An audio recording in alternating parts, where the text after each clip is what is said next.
I want to introduce myself. Hello, my name is Federico. I'm the creative director and founder of Juicebox, a creative agency based here in Portland, Oregon, and we do everything out of this office. We have our production stuff here as well, and this is just the second bedroom of my apartment. So let's get into it. Welcome to the desk. This is my favorite place to be. I've been trying to refine this space in this area for the last 4 or 5 years that I've lived in this apartment building. I think I'm at a really good place. There's a few things here that can be replaced, but the setup itself, I think could be useful to you. So let me show you a few things. I work out of a laptop and a monitor. This is just a 27-inch HD monitor. It's not even 4K, don't tell anybody. I have a webcam, the Logitech Brio, and I've got all this connected through one cable. So right here, I have one USB-C cable connecting my monitor, power, Ethernet, backup drives, the webcam, a microphone, all connected through one cable. And that docking system is the CalDigit TS3 Plus. So I can connect my SD cards and different stuff right here on the right, opposed to having to reach over and plug it in or use a dongle or any of that stuff. That I'm really proud of. I've got my hard drive on my laptop on the left. I use the SanDisk SSD drive, and I have that in a little pouch behind the laptop, and that's been great. I have this mic with the blue arm connected or on my desk. So when I'm on calls with clients or different freelancers or different people, I just pull this mic up right here. I grab my AirPods, and it's the Shure, it's not the SM7B, it looks just like it. And all I did was I grabbed the cover from the SM7B and I put it on the USB version, the cheaper USB version, so that it looks like it. Now, that could make me a fraud. And if that's the case, then I'm sorry. But I just thought it looked so much cooler. I've got the Anchor docking system for my phone. Same thing with my AirPods. I've got it connected on this Anchor dock. I got the Logitech keyboard, which by the way, I really like. This is the space gray version. It's not meant for Apple necessarily. It's not the Apple one that they released, but I love it. This Logitech mouse is the MX Master 3 for Mac is incredible. Listen, if you're still using the Magic Mouse, I understand. It feels way better, but you're gonna get arthritis. I'm not a doctor, but you're gonna get arthritis. So I wanted to avoid that. I have that here. And to kind of compensate for how much I liked the shortcuts of the Magic Mouse, I have a trackpad and I only use it for a few random shortcuts. The 5-star stuff, any of the swipes from left to right on Premiere, any zooming in stuff where I really wanna use my hands. I also have my iPad here for any doodles specifically that I need, or if it's really late at night and I need some energy, I'll put up a movie right here while I'm working. But I try not to do that anymore. I used to do that a lot more often, but I'd rather work for a less amount of time fully invested than work for longer distracted. But there's sometimes I need to keep going, and a movie kind of helps do that. Lighting, now trust me, this is overkill for like if I were just doing video calls. But when we do videos like this where with like talking heads over here, like in front of the paper backdrop, which I'll show you in a second, this is very low profile light from Aperture, and it's been phenomenal. I've loved it. The form factor, the small form factor has been incredible. How light it is, how easy it is to transport. And of course, I look great on video calls. And I've got the box, the system right here as well. And then I've got a filing cabinet. Listen, feels so boomer to have a filing cabinet. It's absolutely necessary for filing literally papers, but then also keeping a lot of your stuff organized. I've got a shelf here that I made myself from walnut plywood. Picture my wife, Kansas. Love you, Kansas. And Volkswagen. We own 2 Volkswagens, so I figured might as well represent, This desk I got on Craigslist from a woodworker who's going out of business. It's a walnut desk. It's beautiful. A little thin, so it kind of warps in the middle, but she's beautiful. Before I move on to my gear closet, I want to show you this little shelf I bought from IKEA. You'll recognize this, they sell this. I just bought this recently, so this is one of the newer things.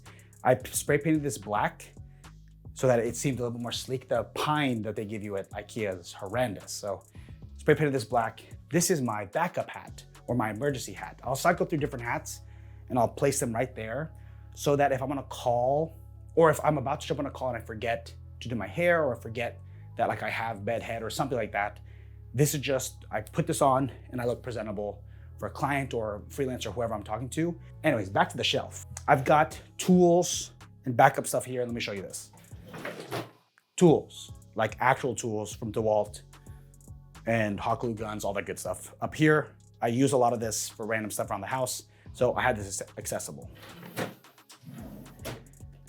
This is where I keep any miscellaneous photography stuff. I don't shoot photography full time, and so anything regarding photography that I might need sometimes but don't need as accessibly, I have here. Here, I've got more little film cameras and old little digital cameras like this. Look at this guy. Look how small he is. Let me take a picture of this. Anyways, let's move on. Here is the gear closet. Right above it, I have some paper backdrops from B&H. Any product shoots that I have, I grab this table over here, I wheel it in front of the paper backdrop, and then I bring the paper backdrop down. And if I need to use natural light, I do, and it's great. But if I need to use studio light, I have this Very Pull from Impact that I also have on the other side of the room as well. This setup is great because I can pull the paper down quickly and use this as a hair light, and those are usually the two things that take the longest. All the stands to set up the paper, the stands to set up the hair light, the boom arm to set up the hair light. Let me show you, I have two pieces of art from a guy on Instagram called Saint Lennon, super talented artist and creative based out of Virginia. Love Virginia, from Virginia. Let's finally go to the gear closet. Here we are at one of my favorite places to be, the gear chest. I wanted to have my gear at standing level. For a long time, I had my gear either on the floor or in a bag, and crouching over and putting gear in bags over, just like standing over stuff, just hurt my back. Was kind of annoying. I got this as a gift. It's a Husky tool chest. You don't need anything like this intense. I've got my paper backdrops here left, my clamps, gotta have some gaff tape. I got my cameras, my lenses. Now, obviously my FX3 and rig would go right here, but I'm using it to film this. So you'll see I have my A7R3, Fuji X100V for BTS photos, and honestly, any campaign photos that don't need to be high resolution or reprinted or don't require that much work or post-processing, I just use this. It's been wonderful. It's a beautiful little camera, and it keeps me kind of like feeling creative, you know what I mean? It just gives you the right vibes. And it's so much less pressure. Sometimes like using big cameras and expensive lenses adds a lot of pressure to make something cool. This relieves a lot of pressure, and I end up making cooler things with this just because I'm not overthinking it. I've got my lenses. I've got the 35, 55, 24, 100 macro, and I've got the 14mm on the camera right now. So here I've got SD cards, anything that I use the most. You'll notice in all the organization, what I use the most is at the top, what I use the least is at the bottom. I've got all my SD cards, random little tools in here. This is batteries, same thing. Filters, batteries, any cables regarding batteries are here. And when I need to charge something, I take this out and have a little cable here, plug it in. All my battery charging happens right up here. I've got cables, XLR, tethering cables for my A7R3. And then here I have like miscellaneous audio gear or tall things that don't fit in the other drawers, like film cameras. I've got a few of these. I've got this little camcorder. It's sick.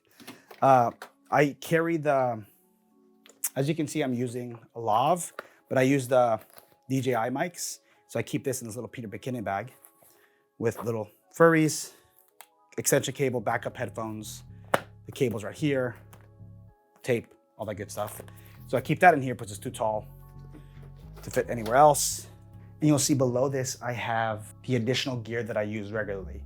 I have a suitcase to save my back. I have blankets and sound barrier stuff at the bottom, a light, a wandered bag for smaller stands and additional small lights. I have the cases, I have stands, a tripod. The last thing I want to show you before we end this video is I want to show you the sound treatment that we did in this room. I spent a long time trying to find the balance between a great sounding room and a room that doesn't look like a video production room or like a sound guy's room. I bought these sound panels pre-made, but they were kind of janky, so I reinforced them, and I also recovered them. I used a cream fabric to recover them, and I think it looks much better. You can kind of see some of my sloppy stapling, but this side of the room, when I do calls, where I do the majority of my talking, it sounds so much better. A few more things that I do to help with sound.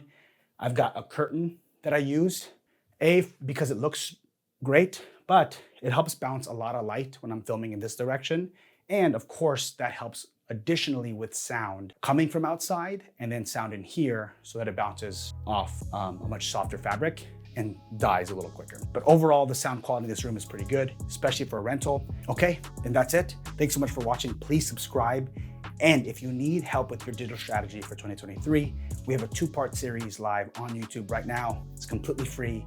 Go check it out. I think you'll really like it. If you have any questions, please leave them in the comments below or DM me on Instagram at @ChickerSwing. You can find Juicebox on Instagram or on TikTok at JuiceboxPortland. See ya.